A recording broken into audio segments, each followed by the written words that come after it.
ലോക്സഭാ തെരഞ്ഞെടുപ്പിൽ എൽ.ഡി.എഫിന് തിരിച്ചടിയായത് ഭരണവിരുദ്ധ വികാരമെന്ന് പൊതുവിലയിരുത്തൽ. സർക്കാരിനെതിരെയുള്ള ഭരണവിരുദ്ധ വികാരം, മുഖ്യമന്ത്രിയുടെ കുടുംബത്തിനെതിരായ സാമ്പത്തിക ആരോപണങ്ങൾ, ക്ഷേമ പെൻഷൻ അടക്കമുള്ള ജനകീയ പദ്ധതികൾ മുടങ്ങിയതും പരാജയത്തിന്റെ ആഘാതം കൂട്ടി. യു.ഡി.എഫിന് അനുകൂലമായ തരംഗം പ്രചാരണവേളയിൽ പ്രത്യക്ഷമായിരുന്നില്ലെങ്കിലും നിശബ്ദ തരംഗം ആഞ്ഞടിച്ചുവെന്നും ഇടത് ക്യാമ്പ് വിലയിരുത്തുന്നുണ്ട്. CPIഎമ്മിന്റെ പാർട്ടി കേന്ദ്രങ്ങളിൽ പോലും വിള്ളലുണ്ടാക്കുന്നതായിരുന്നു തിരഞ്ഞെടുപ്പ് ഫലം.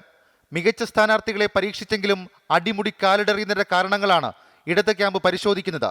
UDFന്റെ സിറ്റിംഗ് എംപിമാർക്കെതിരായ വികാരത്തിനും അപ്പുറമായിരുന്നു പിണറായി സർക്കാരിനെതിരായ ഭരണവിരുദ്ധ വികാരം.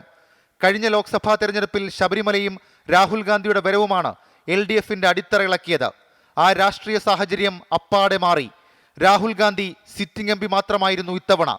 ശബരിമലയും മറികടന്ന നിയമസഭാ തെരഞ്ഞെടുപ്പിൽ ഉജ്ജ്വല വിജയം നേടിയതുമാണ് LDF. UDFന് അനുകൂല തരംഗമുണ്ടാക്കുന്ന ഒന്നും പ്രത്യക്ഷത്തിൽ കാണാൻ കഴിഞ്ഞില്ല. പല UDF എംപിമാരും മണ്ഡലത്തിനു വേണ്ടി പ്രവർത്തിച്ചില്ലെന്ന വിമർശനവും ശക്തമായിരുന്നു. എന്നിട്ടും ഇത്തവണ തിരിച്ചടിച്ചു. എല്ലാത്തിനും മേലെയായിരുന്നു ഭരണവിരുദ്ധ വികാരം. മുഖ്യമന്ത്രിക്കും കുടുംബത്തിനുമെതിരെ ഉയർന്ന ആരോപണങ്ങൾ വിശ്വാസ്യതാ പ്രശ്നമുണ്ടാക്കി.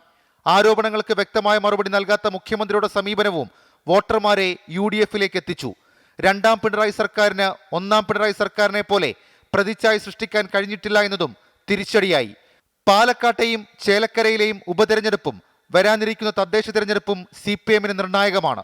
ലോക്സഭാ തോൽവിയുടെ പശ്ചാത്തലത്തിൽ പാർട്ടിയും സർക്കാരും വരുത്തുന്ന തിരുത്തൽ സമീപനമാകും ഇനി ചർച്ചയാവുക.